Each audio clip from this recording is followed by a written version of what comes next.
नमस्कार दोस्तों, आप देख रहे हैं YouTube चैनल VNKS हिंदी कहानियाँ। मेरी बहन का बेटा शहर में पढ़ने आया तो मैंने उसे अपने घर रख लिया क्योंकि मैं अकेली रहती थी। मेरे पति मुल्क से बाहर रहते थे। पति से बात की तो उन्होंने रजामंदी दे दी। मेरी बहन का बेटा मेरा बहुत ख्याल रखता था। बाजार से कुछ भी लाना होता तो वो ही ला कर देता। फिर मैं एक दिन बीमार पड़ गई और मेरी बहन का बेटा कहता कि खाला अब आप आराम करिए। रात को वो मुझे दूध के साथ दवा खिलाकर चला जाता। जब मैं सुबह उठती तो मुझे बहुत सुकून मिलता। एक दिन मेरे पेट में बहुत दर्द हो रहा था। डॉक्टर के पास गई। डॉक्टर ने कहा कि तुम गर्भवती हो। मेरी तो जान निकल गई और मेरे पैरों तले जमीन खिसक गई। मैं हैरान थी और हैरानी से डॉक्टर की शक्ल देख रही थी जो मुझ पर ऐसा धमाका कर चुकी थी कि मेरे सोचने और समझने की क्षमता खत्म हो चुकी थी। मुझे लग रहा था कि मुझ पर आसमान ही आ गिरा हो। ऐसा कैसे मुमकिन था? मैं मान ही नहीं सकती थी। मैंने डॉक्टर साहिबा से कहा कि आपको जरूर कोई गलतफहमी हुई है। मुझे सिर्फ पेट के दर्द की शिकायत है। वो मुझे देखकर मुस्कुराने लगी और उसने मेरे सामने मेरी रिपोर्ट रख दी। कहने लगी कि 3 साल से तो आप मुझसे इस चीज का ट्रीटमेंट करवा रही हैं। अब आपको अल्लाह ने खुशखबरी सुनाई है तो आपको सुनकर अच्छा लगना चाहिए। आपको उसका शुक्र अदा करना चाहिए। मैं अपनी रिपोर्ट देखकर बदहवास सी हो गई। मुझे नहीं मालूम था कि मेरी जिंदगी में ऐसा भयानक मोड़ भी आएगा। मैं तो सुनकर ही चकरा गई थी। मेरी शादी को सिर्फ 4 साल हुए थे। मेरे शौहर की नौकरी बाहर के मुल्क में थी। वो साल में बस चंद माह के लिए ही मुल्क आते थे और उस वक्त मेरी ख्वाहिश थी कि उस दौरान मैं उम्मीद से हो जाऊं ताकि मेरा दिल बच्चे में लग जाए। लेकिन हर बार मुझे मायूसी ही हाथ लगती। लेकिन अभी तो वो परदेश में ही थे। मैंने डॉक्टर से कुछ नहीं कहा। अपनी रिपोर्ट पकड़ी और मरे मरे कदमों से बाहर आ गई। मेरा दिमाग उस वक्त बिल्कुल काम नहीं कर रहा था। ये कैसे हो सकता है? मैं और माँ। मेरे घर से क्लिनिक का रास्ता बस एक गली की दूरी पर था, लेकिन मुझे अपने कदम इतने भारी लग रहे थे जैसे मेरे कंधों पर कोई बहुत भारी बोझ डाल चुका हो। घर में हम 2 ही लोग थे और कोई तीसरा नहीं था। एक मैं और दूसरा माजिद। मेरा दिमाग मुकम्मल तौर पर सोचने से कमजोर हो चुका था। क्या सोचती मैं और कैसे सोचती? माजिद मेरा सगा भांजा, मेरी सगी बड़ी बहन का बेटा। मैं ये सब सोच ही रही थी कि सामने अपने घर का गेट देखकर मेरे कदम वहीं रुक गए। मुझे लगा था कि मैं क्लिनिक से यहाँ तक अपने बेजान वजूद को किसी लाश की तरह घसीट कर लेकर आई हूँ। मेरे गले में इस कदर गिरह पड़ी हुई थी कि मुझे सांस लेने में भी घुटन महसूस हो रही थी। मैंने डोरबेल बजाई। माजिद ने दरवाजा खोला। मैं घर के अंदर दाखिल हुई। मुझे देखकर वो मुस्कुराने लगा। मेरे घर के अंदर दाखिल होते ही वो कहने लगा, खाला, आज तो आपने बहुत देर कर दी। मैंने पहले तो आपका खाने पर बहुत इंतजार किया, लेकिन जब मुझसे भूख बर्दाश्त नहीं हुई तो मैंने खाना खा लिया। आपके लिए खाना लगा दूं? वो मुझसे बातें कर रहा था। मेरी सबसे बड़ी बहन का बेटा जो कि जॉब के सिलसिले में यहाँ शहर आ गया था और पिछले कई माह से यहीं पर रह रहा था मेरे पास। मेरे शौहर को भी इस बात का पता था और उन्हें कोई एतराज भी नहीं था। मेरे शौहर मेरे कजिन भी थे। इस रिश्ते से दीदी और माजिद से भी बहुत बेतकल्लुफ थे। माजिद के बारे में सब कुछ जानते थे, बल्कि वो तो बहुत खुश थे। उन्हें मेरी फिक्र भी नहीं सताती थी। खाला कहाँ खो गई? माजिद की बात पर मैं एकदम से चौंक गई। मैंने कहा, कुछ नहीं, मुझे भूख नहीं है। मेरे सर में दर्द है। मैं अपने कमरे में जा रही हूँ। मैं माजिद से ये कहकर अपने कमरे में चली गई। अपनी रिपोर्ट दराज पर रख दी और अपना बेजान वजूद लिए बेड पर बैठ गई। मेरी सोच खत्म हो चुकी थी। माजिद, मेरा सगा भांजा, मेरी बहन का बेटा, उसके बारे में मैं ऐसा सोच भी कैसे सकती हूँ? मैं बहन भाइयों में सबसे छोटी थी और आपा सबसे बड़ी। जब उनकी शादी हुई मैं उस वक्त 8 साल की थी और जब आपा के घर माजिद पैदा हुआ तो मैं 10 साल की थी। मेरी आपा का ससुराल काफी मजहबी था। 5 वक्त नमाज पाबंदी से पढ़ी जाती थी और माजिद भी नमाज मस्जिद में जाकर ही अदा करता था। ना मुझे अपनी आपा की तबीयत पर शक था, ना ही माजिद के किरदार पर शक कर सकती थी। लेकिन जो रिपोर्ट मेरे हाथ में थी, मेरा सारा शक माजिद पर ही जा रहा था, क्योंकि मेरे और माजिद के अलावा घर में और कोई तीसरा आदमी नहीं था जिस पर मैं शक कर सकूं। मैं अपना सिर दोनों हाथों में लेकर बैठ गई। मुझे याद आने लगा कि पिछले कई दिनों से माजिद मुझे दूध के साथ दवा देता है, जिसे खाकर मैं गहरी नींद सो जाती हूँ और सुबह जब मैं उठती हूँ तो बहुत खुश होती हूँ। क्या माजिद मुझे नींद की दवा देता है और मेरे सोने के बाद कुछ करता है? टिप टिप आंसू मेरी आंखों से गिरने लगे। मेरे गले में आंसुओं का गोला बन गया, जिसकी वजह से मेरे अंदर घुटन सी बढ़ती जा रही थी।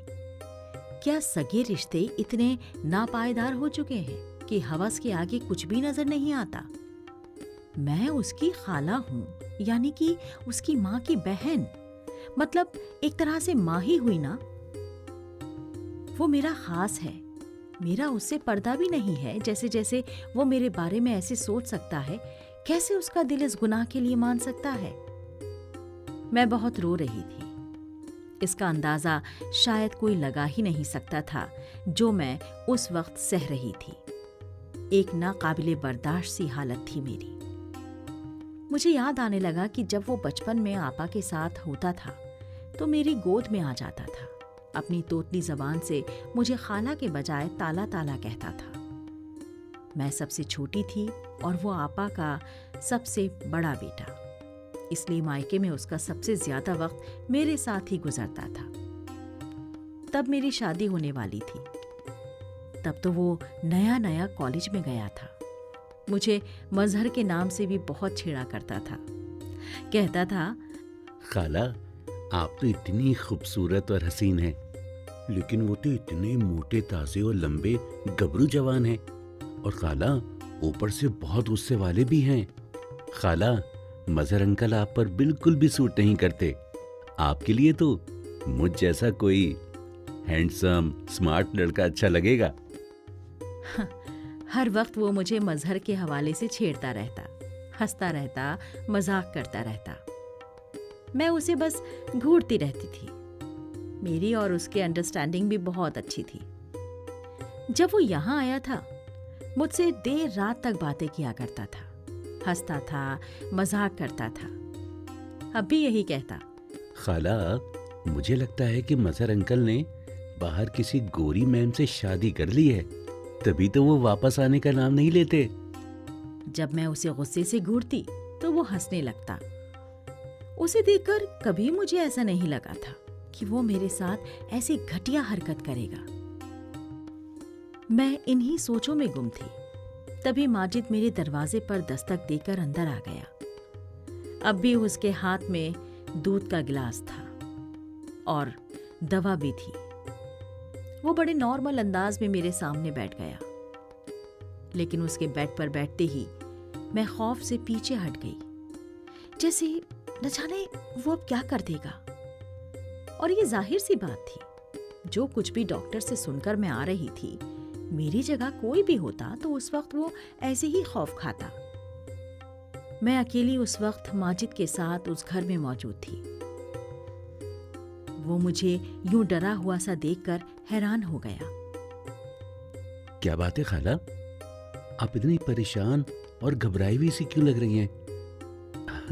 ये दूध पी लीजिए और आराम कीजिए। माजिद ने मेरी तरफ गिलास बढ़ाया। मैंने गिलास उसके हाथ से लेकर साइड की टेबल पर रख दिया और सख्त लहजे में उससे कहा, जाओ यहाँ से, मुझे नींद आ रही है। क्योंकि मैं जानती थी अब वो मेरे पास बैठकर अपने ऑफिस के किस्से सुनाएगा और जब तक मेरी आंखें नींद से चूर चूर ना हो जाएं, वो उठकर बाहर नहीं जाएगा। मेरे सख्त लहजे से वो घबरा गया, कुछ हैरान भी था। क्या बात है खाला, आपकी तबीयत तो ठीक है ना? शायद मेरे रूखे लहजे से वो परेशान हो गया। मुझे उस पर और भी गुस्सा आने लगा। कैसे कैसे ड्रामे वो मेरे सामने रचा रहा था, जैसे बहुत मासूम हो, अनजान हो, बहुत नेक हो। पहले तो मेरा जी चाहा कि एक जोर का थप्पड़ उसके मुंह पर मारूं और फिर अपनी रिपोर्ट उसके सामने दे मारूं कि देखो तुम्हारी शराफत का सबूत, और उसको धक्के देकर घर से बाहर निकाल दूं। लेकिन मैं चाहती थी कि उसे रंगे हाथों पकड़ूं, वरना वो मुकर जाएगा। मेरे सिर में दर्द है, मुझे तो बिल्कुल जगाने के लिए मत आना, मैं सोना चाहती हूं। मेरे उखड़े लहजे के सामने वो चुप सा हो गया और उठकर कमरे से दरवाजे तक चला गया। ठीक है खाला, आप आराम कीजिए और हाँ, दूध जरूर पी लीजिएगा, आज आपने खाना भी नहीं खाया है। वो मुझे दोबारा से दूध पीने के लिए कहकर कमरे से बाहर चला गया।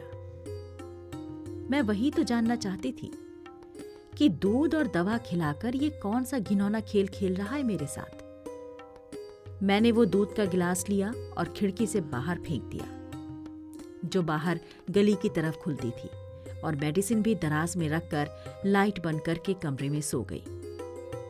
अब मुझे उस वक्त का इंतजार था जब माजिद मेरे कमरे में आए। 1 घंटा गुजर चुका था, लेकिन मेरे कमरे में कोई नहीं आया।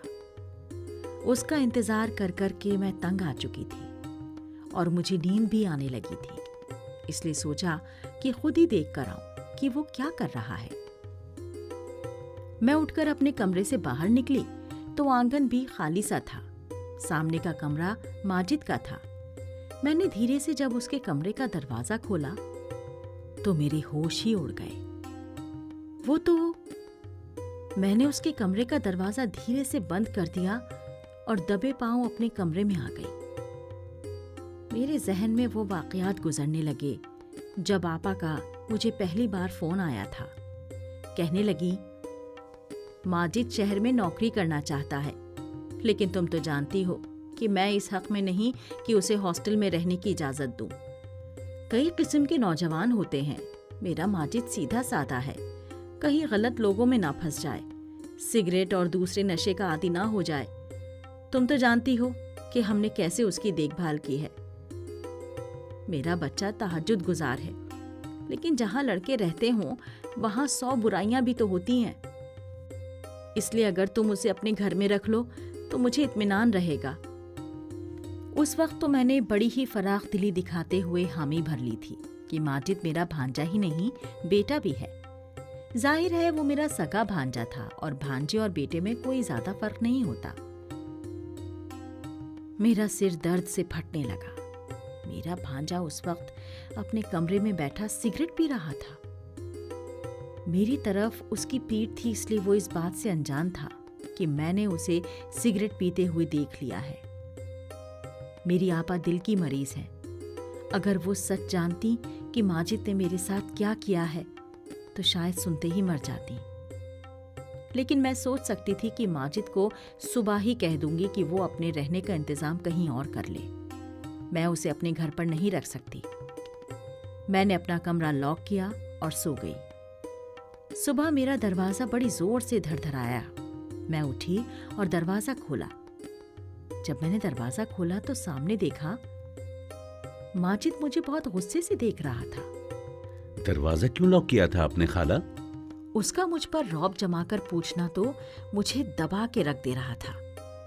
वो होता कौन था मुझसे इस लहजे में बात करने वाला? उसे शायद तकलीफ इस बात की हो रही थी कि उसका रास्ता मैंने बंद कर दिया था, जो वो गुनाह मेरे साथ कर रहा था। शायद उसकी तलब ना पूरी हुई हो, इसीलिए वो इतना उखड़ कर मुझसे बात कर रहा था। मैंने कहा, तुम होते कौन हो मुझसे ऐसे पूछने वाले? मेरी भी बुलंद आवाज को सुनकर वो कुछ हैरान हुआ, फिर नर्म लहजे में बोला, खाला, रात को आपकी तबीयत ठीक नहीं थी, इसलिए मुझे आपकी फिक्र हो रही थी। मैं कब से दरवाजे पर दस्तक दे रहा था, लेकिन जब आपने जवाब नहीं दिया तो मैं परेशान हो गया कि कहीं आप बेहोश ना हो गई हों। इसलिए मैंने दरवाज़ा खोलना चाहा तो देखा वो लॉक था। इसलिए मैं परेशान हो गया था। खाला, आप प्लीज़ दरवाज़ा लॉक मत किया कीजिए। मुझे उसकी झूठी फिक्रमंदी और दिखावे की परेशानी देखकर बहुत गुस्सा आ रहा था। मैंने कहा, मेरी फिक्र करने की तुम्हें कोई जरूरत नहीं है। मैंने तीखे लहजे में कहा और अपने कमरे से बाहर निकल गई। अपने लिए नाश्ता बनाया और नाश्ता करके अपने पड़ोस में अपनी एक सहेली के घर चली गई। मेरे पड़ोस में एक मेरी ही उम्र की लड़की रहती थी, शादीशुदा, बच्चों वाली थी। जब भी मेरे मियाँ मुल्क से बाहर जाते, वो औरत मेरा बहुत ख्याल करती। मेरी उससे अच्छी दोस्ती थी। उसके शौहर भी मुझे छोटी बहन जैसा समझते थे। जब भी बाजार से कुछ लेने जाते तो हमेशा मुझसे पूछ लेते कि बहन कुछ मंगवाना तो नहीं है। मैं अक्सर ही उनसे सामान मंगवा लिया करती थी, लेकिन जब से माजिद आया था मैं हर काम माजिद से ही कहती थी। उस वक्त मुझे अपनी पड़ोसन जाहिदा से यही काम था कि मुझे अपना अबॉर्शन करवाना था। मेरे मियाँ 2 माह बाद आने वाले थे। मेरे पास इस गुनाह को ख़त्म करवाने के अलावा और कोई दूसरा रास्ता नहीं था। लेकिन मुझे ये नहीं समझ आ रहा था कि जाहिदा से कहूँगी कैसे, क्या बताऊँगी मैं उसे। न जाने वो मेरे बारे में क्या सोचेगी। लेकिन मुझे किसी न किसी औरत की तो ज़रूरत थी ही, वो भी बिना सच बताए। मुझे ये कदम उठाना ही था, क्योंकि अगर आपा को मैं सच बताती तो वो ये सब सहन नहीं कर पाती, और अगर शौहर से सब कह दिया तो वो मुझे कभी माफ नहीं करेंगे। मेरा घर बर्बाद होकर रह जाता। मैं ऐसी कशमकश का शिकार थी जो मैं ही जान रही थी। मैंने जाहिदा से कहा कि मेरे पेट में बच्चा है, मुझे अबॉर्शन करवाना है, इसलिए वो मेरे साथ डॉक्टर के पास चले। वो मेरी बात मान गई। मैं अपने डॉक्टर के पास नहीं गई थी जिसे कई सालों से इलाज करवा रही थी, बल्कि एक नई लेडी डॉक्टर के पास गई और उससे कहा कि वो मेरा एक काम आराम से कर दे तो मैं उसे ठीक ठाक पैसे दे दूंगी। वो लेडी डॉक्टर मान गई, लेकिन उसी रात मेरे साथ कुछ ऐसा हुआ कि मेरी रूह कांप गई। मैं रात को घर आते ही माजिद से कह रही थी कि मैं तुम्हें अपने घर पर नहीं रख सकती, इसलिए 2-3 दिन में वो अपने रहने का जहां चाहे इंतजाम कर ले। मेरी बात सुनकर वो हैरान सा होकर रह गया। खाला, ये क्या कह रही हैं आप? मैं आपको छोड़कर क्यों जाऊंगा? मेरा कोई मसला नहीं है खाला, लेकिन आप अकेले कैसे रहेंगी? मुझे माजिद की मेरे लिए फिक्रमंदी भी खल रही थी। मैंने कहा, मैं तुम्हारे आने से पहले भी अकेली ही रहती थी ना, तो मैं अब भी रह लूंगी। बस तुम जल्द से जल्द अपना इंतजाम कर लो। वो जवाब में कुछ नहीं बोला, लेकिन चेहरे से परेशान जरूर लग रहा था। मैं अपने कमरे में आकर सो गई। अब मैं अपना कमरा लॉक करके सोती थी। कुछ ही देर में मुझे नींद आ गई। फिर मुझे कुछ होश नहीं रहा था। रात को जब मेरी आंख खुली तो मुझे लगा मेरे बराबर में कोई है, लेकिन मेरे कमरे में बहुत अंधेरा था। इतना अंधेरा कि मैं उस शख्स को देख भी नहीं पा रही थी। बस ये नजर आ रहा था कि मेरे बराबर कोई सो रहा है। मैं बुरी तरह से डर गई। मुझे जल्दबाजी में कुछ ना सूझा तो मैं चिल्लाने लगी, लेकिन अगले ही पल मेरे बराबर में लेटा शख्स उठकर बैठ गया। इससे पहले कि मैं बेड से उठकर जाती, उस शख्स ने मेरे मुंह पर हाथ रख दिया। अब तो मैं बदहवास सी हो गई थी। इससे पहले कि मैं अपने बचाव के लिए कोई उपाय सोचती, उस शख्स ने साइड पर रखा लैंप ऑन कर दिया। उस शख्स को देखकर तो मैं अपने होश ही खो बैठी। मेरे सामने मेरा शौहर था, मजहर। वो कब घर आए, वो भी बिना कुछ बताए। वो अचानक से आ गए और मुस्कुराने लगे, कहने लगे, डर गई? हैरत ज़दा हो? तुम्हें सरप्राइज देना चाहता था। जब मैं घर पहुंचा तो माजिद ने दरवाजा खोल दिया था। उसे मालूम था कि मैं आ रहा हूं, लेकिन जब मैं कमरे में आने लगा तो देखा कि तुमने कमरा अंदर से लॉक कर रखा है। मत पूछो, मालूम है खिड़की के रास्ते मुझे अंदर आना पड़ा। यार तुम भी अजीब हो, है ना? यहाँ कौन ऐसा गैर था जो तुमने दरवाजा अंदर से लॉक किया हुआ था? अब मजहर की बात का मैं क्या जवाब देती। मैं उस वक्त बहुत ज्यादा दिल बर्दाश्ता हो गई थी, इसलिए मजहर के साथ लगकर मैं बेतहाशा रोने लगी। वो तो मुझे यूं रोता देखकर समझे कि मैं उनके बिना उदास हो गई हूँ, इसलिए यूं उन्हें अचानक सामने पाकर रोने लग गई हूँ। लेकिन हकीकत तो मैं ही जानती थी। वो मुझे तसल्ली देने लगे। जब सुबह मैं उठी तो मजहर अभी भी सो रहे थे। मैं बहुत परेशान थी। आज मुझे डॉक्टर के पास अबॉर्शन करवाने जाना था, लेकिन मजहर की मौजूदगी में ये मुमकिन नहीं था।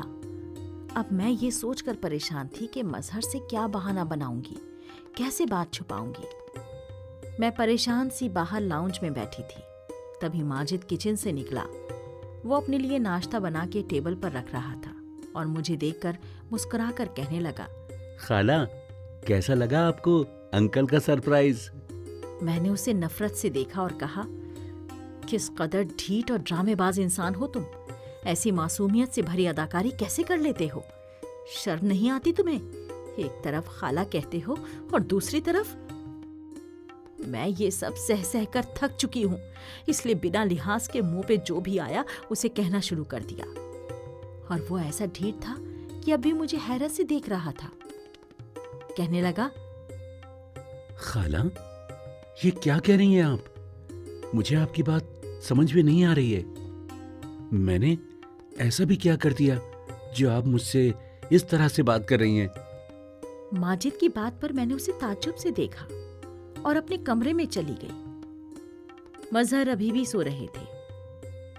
दराज से अपनी रिपोर्ट निकाली और कमरे से बाहर आ गई।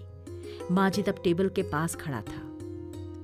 मैंने वो रिपोर्ट उसके मुंह पर मार दी, जो कि उसके चेहरे से टकराकर जमीन पर गिर गई, और कहा, पढ़ो इसे और अपना गंदा चेहरा लेकर मजहर के उठने से पहले दफा हो जाओ यहां से। मैंने गुस्से से दबे दबे लहजे में कहा, क्योंकि मैं नहीं चाहती थी कि मजहर को इस बात की भनक भी लगे। माजिद वो रिपोर्ट जमीन से उठाकर खोलने लगा। जैसे ही उसने पढ़ा तो उसके चेहरे की रंगत उड़ गई। उसके चेहरे पर बदहवासी सी छा गई। इससे पहले कि वो कुछ बोलता, मजहर आंगन में आ गए। पता नहीं कैसे, लेकिन वो सीधा माजिद के पास गए और रिपोर्ट उसके हाथ से लेकर पढ़ने लगे। उन्हें देखकर तो मेरी जान ही मेरे तन से जुदा हो गई थी। मेरा घर बर्बाद हो जाएगा, मजहर तो मुझे तलाक ही दे देंगे। मैं बुरी तरह से चकरा कर गिर गई थी। जब मुझे होश आया तो मैं हॉस्पिटल में थी। मुझे ड्रिप चढ़ रही थी। मजहर मुझे बड़ी संजीदगी से देख रहे थे। मेरी तो रूह फना हो गई थी। माजिद भी वहीं खड़ा था। मैं मजहर को देखकर रोने लगी। मैंने कहा कि मेरा कोई कसूर नहीं है मजहर। माजिद मुझे नींद की मेडिसिन देता था। मुझे कुछ नहीं पता। खुदा के लिए मुझे तलाक मत देना। मैं आपसे बहुत मोहब्बत करती हूँ। मैं आपके बगैर नहीं जी पाऊंगी। मैं बिस्तर पर लेटे लेटे हाथ जोड़े मजहर से माफी मांग रही थी। वो मेरे पास आए, मेरे जुड़े हुए हाथों को अपने हाथों में लिया और कहने लगे, तुम परेशान मत हो, मैं तुम्हें नहीं छोड़ूंगा। मैंने तुम्हारे सारे टेस्ट नए सिरे से करवा लिए हैं। तुम प्रेग्नेंट नहीं हो। शायद तुम्हारी रिपोर्ट किसी और की रिपोर्ट से बदल गई है। ना तुम गुनहगार हो और ना ही माजिद।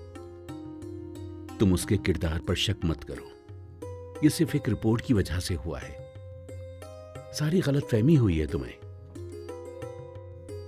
जब मेरी नजर माजिद की तरफ पड़ी तो वो भी रो रहा था। बिना आवाज के आंसू बहा रहा था। मुझे देखकर मेरे पास आ गया। कहने लगा, खाला, आपने सोच भी कैसे लिया कि मैं आपके साथ ऐसा कुछ कर सकता हूं? मुझे अपनी मां में और आप में कभी कोई फर्क नजर नहीं आया। मैंने तो कभी किसी गैर लड़की को भी नजर उठाकर नहीं देखा, और आप तो मेरी मां की जगह हैं। मैंने कहा, मैंने तुम्हें नशे की सिगरेट पीते देखा था। वो कहने लगा, नहीं खाला, मैं नशे की सिगरेट कभी नहीं पीता। हाँ, कभी कभार कमरा बंद करके मैं नॉर्मल सिगरेट ज़रूर पी लेता हूँ। आपका ख्याल इसलिए रखता था क्योंकि मैंने अपना बचपन आपकी गोद में गुजारा है। इसलिए जैसे मैं अपनी अम्मी का ख्याल रखता था, उनके खाने पीने का, उनकी दवाई का, वैसे ही आपका भी ख्याल रखता था। अगर मुझे पता होता कि मेरी वजह से आपको तकलीफ हो रही है तो मैं कभी यहाँ नहीं आता। वो रो रो कर अपनी बातों की वजाहत कर रहा था। एक गलत रिपोर्ट ने मुझे शर्मिंदा करके रख दिया था। क्या किया मैंने अपने भांजे के खिलाफ, ये नहीं सोचा था मैंने। लेकिन मेरे दिमाग में ये भी ख्याल नहीं आया कि अक्सर रिपोर्ट भी तो गलत निकल आती हैं। मैं सोच रही थी कि काश एक बार अपनी रिपोर्ट दोबारा से टेस्ट करवा ली होती तो ऐसा कभी नहीं होता।